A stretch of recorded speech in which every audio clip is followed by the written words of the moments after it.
Alors bonjour, oui, on va brièvement parler de cet article qui avait été publié à la fin de 2019. On aurait dû présenter au début 2020 et après il y a eu plusieurs accidents sur la route de ce flèche. La raison de ce papier, alors on sait que la survie au cancer a augmenté de façon spectaculaire les dernières décennies, avec maintenant environ 70% de survie pour les cancers tout confondus. Et on sait aussi que la majorité des patients diagnostiqués d'un cancer à l'heure actuelle devraient survivre plus que 10 ans. Alors, cette augmentation de patients survivant au cancer a fait aussi a mis en évidence d'autres risques de moyen et long terme qui n'étaient pas visibles auparavant, et notamment un risque accru de maladies cardiovasculaires pour cette population de patients survivant au cancer. Il y a des essais randomisés qui ont montré des effets cardiovasculaires négatifs à court et moyen terme de certains types de cancers spécifiques, mais ces études n'en avaient pas en comparaison avec des populations saines. Et après, il y a ensuite des études observationnelles, surtout sur des cancers chez des adolescents et jeunes adultes, qui révèlent et ont révélé dans plusieurs types d'études des risques de maladies cardiovasculaires quand comparés à des contrôles. Mais le risque de maladies cardiovasculaires chez les survivants adultes au cancer reste à l'heure actuelle inconnu. Et par la suite aussi, les mécanismes ne restent pas clairs. Comme l'on peut imaginer, il y a plusieurs mécanismes sous-jacents. Ce risque accru de maladies cardiovasculaires pourrait être dû à des fonctions, pourrait être une fonction des effets des traitements cardiotoxiques lors du cancer, mais aussi lié à des mécanismes directement impliqués dans la biologie du cancer. Et enfin, pour plusieurs cancers, on sait que les maladies cardiovasculaires et les cancers partagent les mêmes facteurs de risque. Alors, ces auteurs ont conduit cette énorme étude, je dirais, pour essayer d'estimer le risque cardiovasculaire accru à moyen et long terme chez les patients survivants à 20 types de cancers survenus à l'âge adulte, en utilisant des données de registres en Angleterre. C'est une étude populationnelle qui, du coup, compare ce risque de maladie cardiovasculaire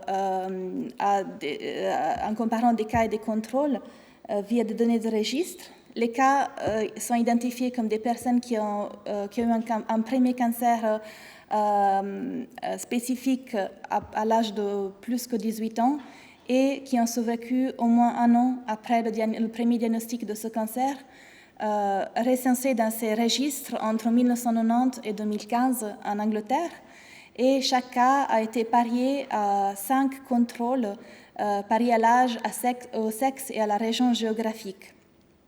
Ces données proviennent d'un énorme registre qu'ils appellent Clinical Practice Research Data Link, qui recensie des informations qui proviennent de plusieurs sources, dont les médecins de famille, les hôpitaux et les registres de cancer. La particularité de cette étude est aussi la grande variété de maladies cardiovasculaires qu'ils ont pu recenser. Ça va de maladies coronariennes générales, les accidents vasculaires cérébraux, l'arythmie, thromboembolie veineuse et ainsi de suite. Ils avaient environ 400 000 patients diagnostiqués de cancer, et après avoir exclu tous ceux qui avaient déjà eu une occurrence de cancer précédente, ceux qui avaient des données manquantes par rapport au site de cancer et par rapport aux facteurs de risque, ils ont identifié 108 000 cas de survivants de cancer qui ont été inclus dans les analyses primaires. Ils ont ensuite conduit plusieurs analyses de sensibilité, et ces 100 000 survivants ont été matchés à plus que 500 000 contrôles. Pour l'analyse de ce risque de maladie cardiovasculaire accrue, ils ont conduit des analyses de survie avec des modèles de Cox, et ils ont suivi les cas index de la date du premier anniversaire de la date de diagnostic du cancer jusqu'à la fin, soit à la fin de l'étude, soit à l'occurrence d'un événement cardiovasculaire, soit au décès. Ils ont ajusté pour des facteurs de risque partagés tous leurs modèles. Ce que je trouvais très bien fait était le fait que pour chaque type de relation entre type de cancer et type de maladie cardiovasculaire, ils ont mis en place des DAG, c'est des modèles de causation. Du coup, pour chaque relation, ils ont effectivement identifié les facteurs de risque et les facteurs confondants pour lesquels ils ont ajusté leur analyse. Ils ont après aussi investigué plusieurs interactions, notamment par âge, sexe, durée et aussi durée de suivi pour des cancers les plus fréquents. Et enfin, ils ont pu analyser le rôle de traitement sur 6 types de cancers avec des données disponibles. Les résultats, alors ce qu'ils ont observé en général, c'est qu'effectivement, il y avait un risque cardiovasculaire accru pour la plupart des cancers, mais que ce risque variait énormément en fonction à la fois du type de cancer et du type de maladie cardiovasculaire de laquelle on était en train d'analyser. Par exemple, ici, on voit pour la maladie coronarienne ou pour les accidents vasculaires cérébraux, on observe par exemple ici un risque augmenté pour la plupart de types de cancer avec des différences, par exemple le myélome ou d'autres, le cancer de poumon, avec un risque plus élevé. Pour les accidents vasculaires cérébraux, par exemple, pas étonnamment, c'était les patients survivants de cancer du système nerveux central étaient plus à risque d'accidents vasculaires cérébraux, probablement pour un rôle mécanique. Il y a aussi des types de maladies cardiovasculaires, d'affections cardiovasculaires qui étaient vraiment très fréquemment observées chez les survivants de cancer. Effectivement, par exemple, la thromboembolie veineuse était un facteur. Les survivants à 18 sur 20 cancers avaient un risque accru de thromboembolie veineuse. Et pour la maladie coronarienne, on observait un risque accru sur 10 sur 20 types de cancers. Ils ont aussi observé des effets de modification, notamment en relation à l'âge pour certains types de cancers. Pour le lymphome non Hodgkinien, et aussi pour le cancer colorectal et le cancer du sein, ils ont observé un risque accru chez les patients les plus jeunes, et aussi le fait de ne pas avoir une histoire de maladie cardiovasculaire était effectivement lié à un risque accru chez les survivants au cancer. Ensuite, pour ces 2 types de cancers, par rapport aussi encore aux thromboembolies, la thromboembolie, on a observé il y a une relation avec les années à partir du diagnostic, avec le fait que quand même, pour ces 2 types de cancers, le risque de thromboembolie veineuse restait élevé 10 ans après le diagnostic de cancer colorectal et de lymphome non Hodgkinien.